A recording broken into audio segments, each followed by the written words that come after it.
My YouTube channel जिसका नाम है वी मेक टीचर। जैसा कि मैंने आपको पिछले वीडियो में बताया था कि नेक्स्ट वीडियो जो हमारा होगा उसमें हम लोग डाउट सेशन वाला एपिसोड करेंगे, जिसमें मैंने जो चैप्टर आपको पढ़ाया है उस चैप्टर का सारा निचोड़ होगा उसमें। ठीक है, तो मैं आपको यहाँ पे टॉप 30 क्वेश्चन का ये एपिसोड चलाऊंगी। जो ये वाला जो है वो पार्ट 1 होगा और नेक्स्ट जो मैं करूंगी वो पार्ट 2 होगा। ठीक है, तो इसमें साथ देने के लिए हमारे साथ मेरे सहयोगी हैं रुपेश जी, जो कि कैमरामैन भी है। वो मुझसे सवाल करेंगे और मैं पूरे एक्सप्लेनेशन के साथ उसका जवाब दूंगी। तो स्टार्ट करने से पहले मैं आप लोगों से कहना चाहूंगी कि आप फटाफट से इसको लाइक कर दीजिए, कमेंट कीजिए और शेयर कीजिए, और जो नए हैं वो इस चैनल को सब्सक्राइब कीजिए और बेल आइकन दबाना ना भूलिए। साथ ही नीचे जो है वो स्क्रीन पे चलता रहेगा फेसबुक, इंस्टाग्राम, ट्विटर और टेलीग्राम सभी का लिंक। आप उस लिंक पे को कॉपी करके वहां से आप जुड़ सकते हैं हमसे। और मेरा जो पेज है फेसबुक पे बना हुआ लर्न पेडागोजी, उसको भी आप फॉलो कीजिए ताकि फेसबुक पर भी हमारी वीडियो का नोटिफिकेशन आपको तुरंत मिल जाए। जी धन्यवाद मैम, आपने इतनी जानकारी दी और हमारे जो भी विद्यार्थी इसको देख रहे हैं उनको मेरा बहुत बहुत नमस्कार। और मैं आपको बता दूं कि जो आज इस क्वेश्चन का सेशन जो होगा, इस सेशन पे हम लोग काफ़ी कुछ डिस्कस करने वाले हैं। 2 पार्ट में बनेगा जैसा मैम ने बता ही दिया। और learn.pedagogy करके जो हमारा एक चैनल है फेसबुक पे, उसको ज़रूर फॉलो कर लें। उस पे भी आपको उतनी ही जानकारी मिलेगी जो आपको YouTube पे मिल रही है, लेकिन वहाँ पर भी आपको बहुत कुछ सीखने को मिल जाएगा। वहाँ पर भी हमारे कई सारे मतलब वीडियोस, फोटोज़ ये सब लगाते हैं हम। और मैम जो है आपको इंस्टाग्राम पर जवाब भी देती हैं, तो चाहे तो आप कमेंट कर लें या इंस्टाग्राम पे इनको फॉलो करके वहाँ से आप जो भी आप सवाल आप पूछना चाहते हैं वो पूछ सकते हैं उनसे। तो चलिए शुरू करते हैं। मेरा पहला सवाल होगा जो स्क्रीन पे आपके आ रहा है। बाल केंद्रित शिक्षा के संदर्भ में निम्नलिखित कथनों में से कौन सा कथन असत्य है? ये कथन जो भी है इस ABCD में, मैम आप उसको प्लीज एक्सप्लेन कर दें और बताएं। देखिए, तो पेडागोजी में क्या होता है कि सबसे पहले हमको क्वेश्चन ध्यान से पढ़ना होता है, क्योंकि क्वेश्चन में ही हमारा आंसर छिपा होता है। पहले हम क्वेश्चन को ये देखेंगे कि क्वेश्चन निगेटिव सेंस में पूछा गया है या फिर पॉजिटिव सेंस में। ठीक है, तो जैसा कि आपने पहला क्वेश्चन बताया है, बाल केंद्रित शिक्षा के संदर्भ में कौन सा कथन जो है वो असत्य है, यानी कि निगेटिव सेंस में क्वेश्चन है। और इसका ऑप्शन भी स्क्रीन पे चल रहा है, आप लोग देख सकते हैं। और मेरे हाथ में भी क्वेश्चन की एक कॉपी है जो सब क्वेश्चन इन्होंने मैंने क्या बताया आपको, सबसे पहले हमको क्वेश्चन देखना है। तो क्वेश्चन जो यहाँ है वो नेगेटिव सेंस में है, तो हमको ढूंढना है कि कौन सा कथन असत्य है। तो सबसे पहला जो ऑप्शन स्क्रीन पे दिख रहा है आप लोग को वो है, इस शिक्षा के अंतर्गत शिक्षा का केंद्र बिंदु बालक होता है। जी बिल्कुल सही, ये ऑप्शन हमारा बिल्कुल करेक्ट है। ये असत्य है, ये क्वेश्चन के हिसाब से हमारा आंसर नहीं जाएगा, क्योंकि बाल केंद्रित शिक्षा में बालक हमेशा से केंद्र में ही होता है। ठीक है, तो हम नेक्स्ट ऑप्शन देखते हैं, वो है इस शिक्षा में व्यक्तिगत शिक्षण को भी महत्व दिया गया है। जी बिल्कुल, बाल केंद्रित शिक्षा में व्यक्तिगत शिक्षण को भी महत्व दिया जाता है। नेक्स्ट है हमारा, इस शिक्षा के अंतर्गत हस्तपरक गतिविधियों पे बल दिया जाता है। जी बिल्कुल, इसमें खुद से करके सीखने के लिए प्रेरित किया जाता है। तो ये तीनों ऑप्शन हमारा सही है, इसलिए ये तीनों में से कोई क्वेश्चन के हिसाब से हमारा राइट आंसर नहीं होगा। जो हमारा लास्ट ऑप्शन है वो है, जॉन डीवी ने बाल केंद्रित शिक्षा का समर्थन नहीं किया है।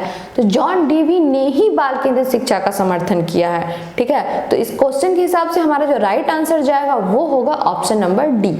तो चलिए नेक्स्ट क्वेश्चन। जी नेक्स्ट क्वेश्चन है, किस मनोवैज्ञानिक का यह कथन है, शिक्षा एक त्रिध्रुवीय प्रणाली है जिसके अंतर्गत शिक्षक, बालक एवं पाठ्यक्रम आते हैं? तो देखिए, त्रिध्रुवीय प्रणाली, मैं आपको अच्छे से बता दूं कि त्रिध्रुवीय प्रणाली शिक्षा जो है वो हमेशा एक ट्रायंगल शेप में होता है। ठीक है, एक और शिक्षार्थी होता है, एक और शिक्षक और एक और पाठ्यक्रम।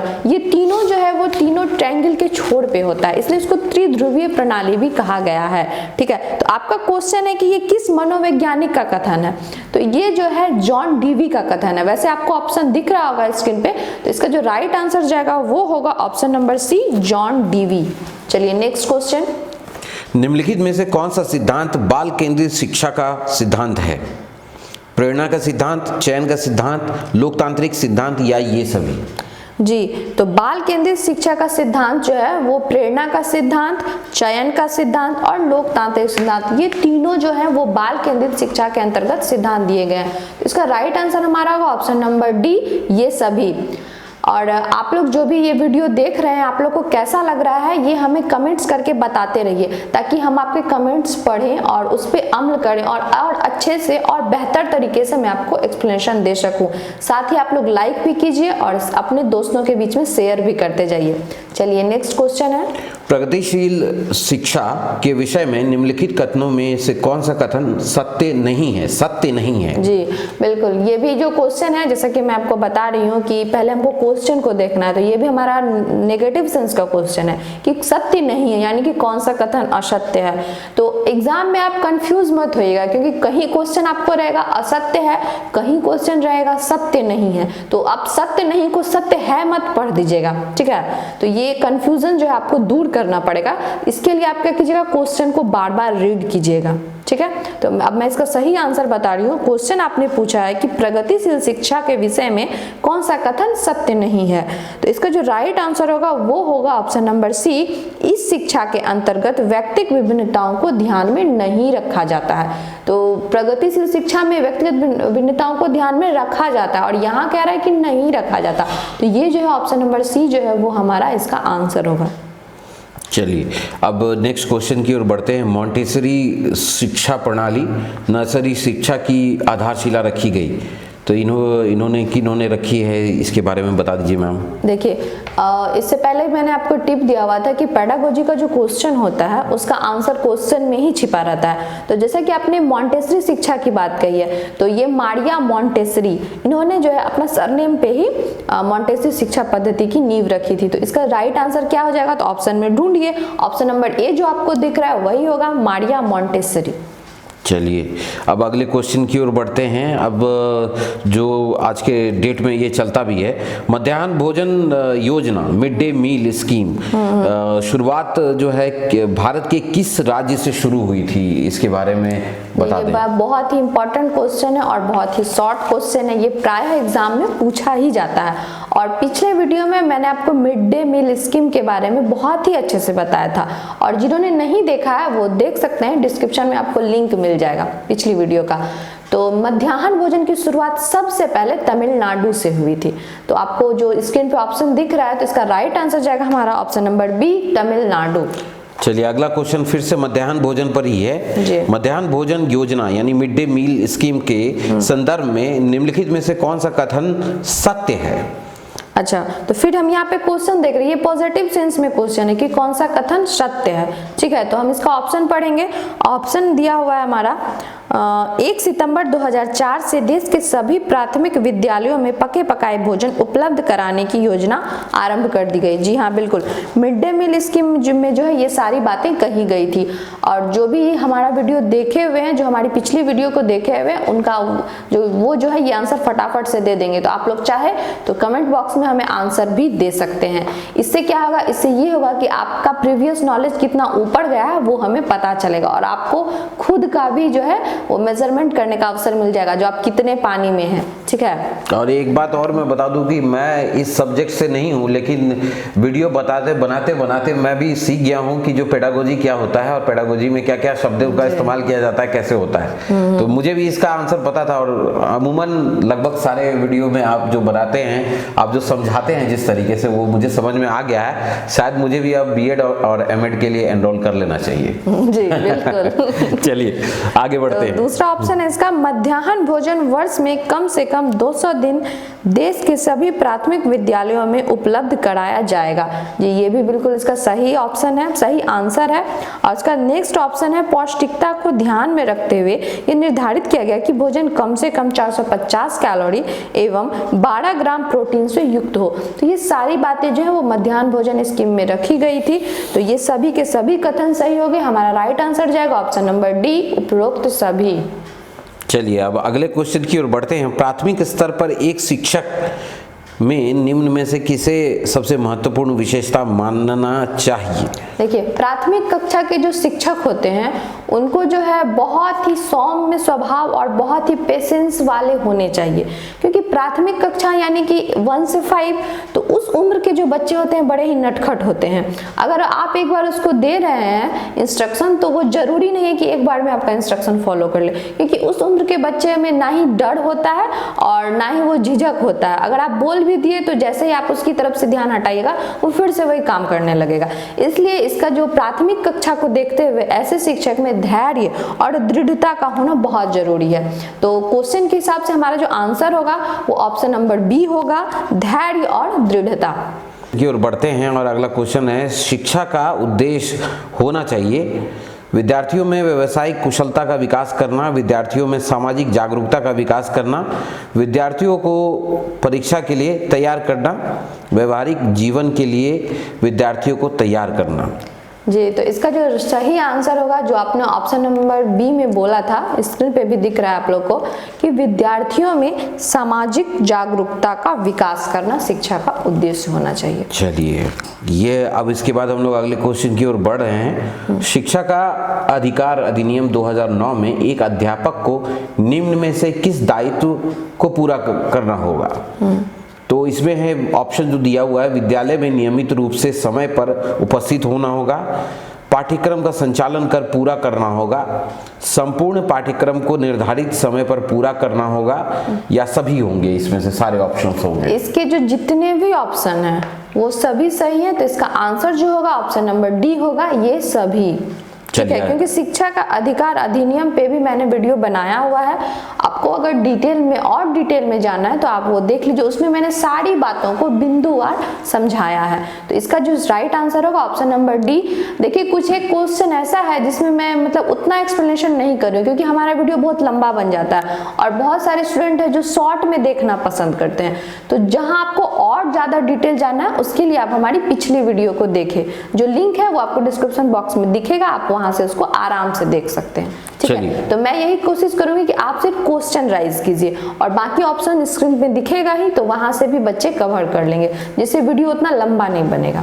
ठीक है मैम। ठीक। क्रियात्मक अनुसंधान का उद्देश्य है नवीन ज्ञान की खोज, शैक्षिक परिस्थितियों में व्यवहार विज्ञान का विकास, विद्यालय तथा कक्षा की शैक्षिक कार्य प्रणाली में सुधार लाना, या सभी? क्रियात्मक अनुसंधान का मतलब हो गया रिसर्च, खोज। ठीक है, तो आप मतलब कि भयभीत मत होइएगा इतना डिफिकल्ट वर्ड सुन के कि क्रियात्मक अनुसंधान क्या है। क्रियात्मक मतलब होता है प्रैक्टिकल करना, और अनुसंधान का मतलब होता है खोज, रिसर्च, यानी जो हम खोज करते हैं अपने से करके प्रैक्टिकल तौर में, उसी को हम लोग क्रियात्मक अनुसंधान कहते हैं। ठीक है, तो क्रियात्मक अनुसंधान का जो उद्देश्य है वो होता है विद्यालय तथा कक्षा की शैक्षिक प्रणाली में सुधार लाना। ठीक, तो इसका जो राइट आंसर होगा वो होगा ऑप्शन नंबर सी। चलिए अगले क्वेश्चन की ओर बढ़ते हैं।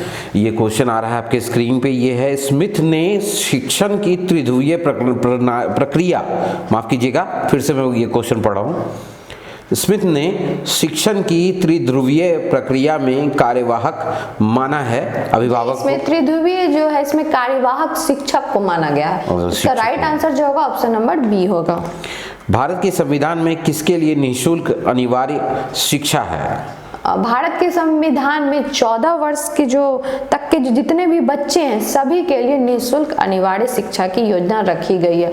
ये क्वेश्चन जो है बहुत इंपॉर्टेंट है और मुझे लगता है कि सभी बच्चे जो हैं इस क्वेश्चन का आंसर जानते होंगे, फिर भी मैं आपको रिमाइंड करने के लिए ये क्वेश्चन इंपॉर्टेंट वाले में डाल दे रही हूँ। आप चाहे तो इसे VVI मार्क भी कर सकते हैं। ठीक है, चलिए नेक्स्ट क्वेश्चन। बच्चों की रुचि बनाए रखने के लिए आप कौन सी विधि का चयन करेंगे? देखिए, ये बहुत ही इंपॉर्टेंट क्वेश्चन है और इसमें क्या होता है, बच्चों की साइकोलॉजी को पढ़ना पड़ता है, और जिसे बच्चों की साइकोलॉजी पढ़ना आता है वो बच्चों को आराम से हैंडल कर सकते हैं। तो अगर आप बच्चों को स्वयं से कुछ करके सीखने को बोलेंगे तो वो बच्चा जो है बहुत जल्दी सीखता है और बच्चों को उसमें इंटरेस्ट भी आता है। तो जो इसका राइट आंसर होगा वो होगा ऑप्शन नंबर डी, बच्चों को स्वयं गतिविधि करने के लिए देंगे। चलिए अब अंतिम क्वेश्चन है इस पार्ट का, मतलब पार्ट 1 का हमारा ये अंतिम क्वेश्चन है जो कि आपका होमवर्क जाएगा। इसका आंसर मैं नहीं बताने वाली हूँ। अच्छा। मैंने इतना बताया आपको, और आप पिछली वीडियो में मैंने पूरा डिटेल भी दे रखा है, तो आपको थोड़ी सी मेहनत तो करनी पड़ेगी। अच्छा। इसका जवाब का मुझे इंतजार रहेगा, आप कमेंट में इसका जवाब दीजिएगा।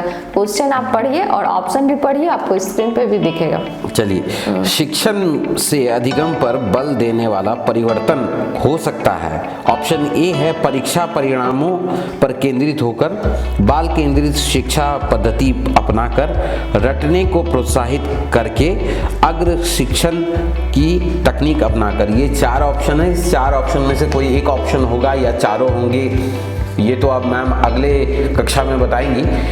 तब तक जो है आप इसको कमेंट करके फटाफट से हमें बताएं। इसका जवाब आप कमेंट बॉक्स में दें और मैं जो है पूरी कोशिश करूंगी कि आपको इसका आंसर भी आपके कमेंट में रिप्लाई में मैं दे दूंगी।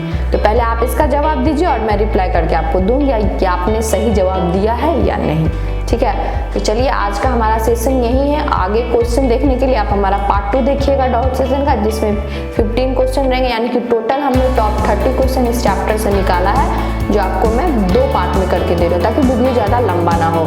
तो फटाफट से आप हमारे वीडियो को लाइक कीजिए, कम से कम 100 तक, और जितना ज़्यादा से ज़्यादा हो सका शेयर भी कीजिए, कमेंट कीजिए और सब्सक्राइब कर बेल आइकन प्रेस करना तो बिल्कुल ही मत भूलिए। ठीक है, और साथ ही जो नीचे चल रहा है हमारा स्क्रीन पे फेसबुक, इंस्टा, ट्विटर, टेलीग्राम सभी का लिंक जो आप देख सकते हो, वहाँ से भी आप हमको फॉलो कर सकते हैं। ठीक, आज के लिए इतना ही। धन्यवाद। धन्यवाद।